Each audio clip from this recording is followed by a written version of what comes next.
I have been using the iPhone 14 Pro Max for a few days now, and I gotta say it is an amazing phone and a definite upgrade for anyone no matter what phone you have. Now when it comes to the iPhone 14 Pros, there are three major things that I want to discuss and three major reasons why you should upgrade from any previous phone. Number one, the camera. Number two, the display. And number three, the internals.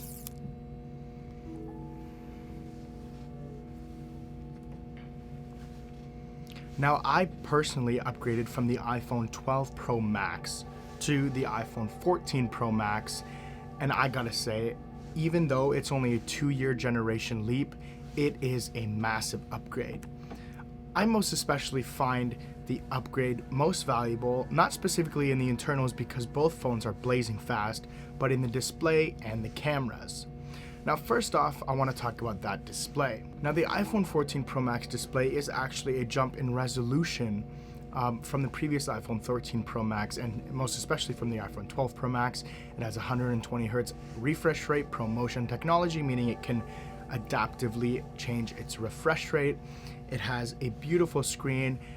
Actually, this year it has the highest brightness in any phone, reaching up to 2000 nits in outdoors. And it has an entirely new display engine, which runs the Dynamic Island. The Dynamic Island now replaces the notch on the iPhone. What the Dynamic Island does, it is a new way to interact with your iPhone with the notifications, with everything that's happening in terms of music and live activities, which is really, really cool.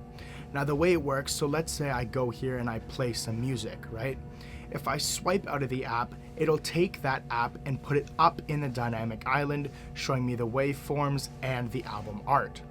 I can also do it with two things. So for example, if I have my music running here, all I do is go set a timer, and it'll also show the timer in the Dynamic Island as well. And this is all done with smooth animations because of that new display engine. And in fact, it doesn't get very hot at all, the new display engine, because of the internals. Now in the iPhone 14 Pros, it is the first time Apple has actually implemented a new cooling system or a new thermal release system, which makes the iPhone run cooler, which in turn will make it run faster. Now the A16 chip must not be a great leap over the A15 because Apple compared it directly to the A13 in their event. But without a doubt, every single iPhone chip I've ever used has been blazing fast and you haven't really noticed it, but that 120 Hz refresh rate just makes it feel that much smoother. Finally, the last biggest feature when it comes to the iPhone 14 Pro's display is the always-on display. Now this always-on display is late, but like we know it from Apple, it will always be polished and refined and better than it is on other phones. And so as you can see here, this always-on display is bright. All it does simply is dim the display and dim your background. You can still see all your notifications, the time, everything. But what I like to do is turn off notifications and turn off the wallpaper. That way it's a black screen with just the time and all of the necessary information that you need. Overall, the internals aren't a very major update, but they are a very welcome one. And last but not least, I want to talk about the cameras.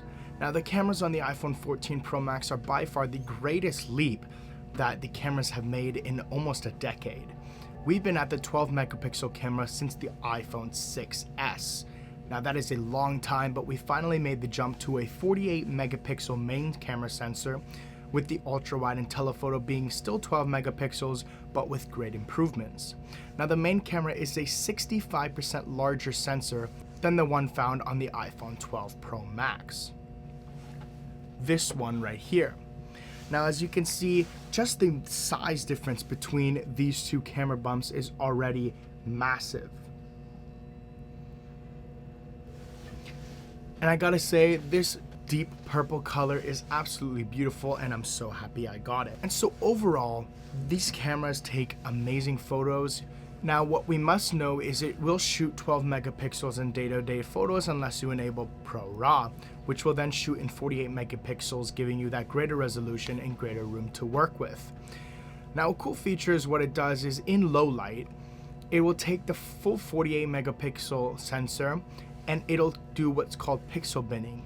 It'll combine 4 pixels into one big pixel, which will allow it to greatly improve low light photos.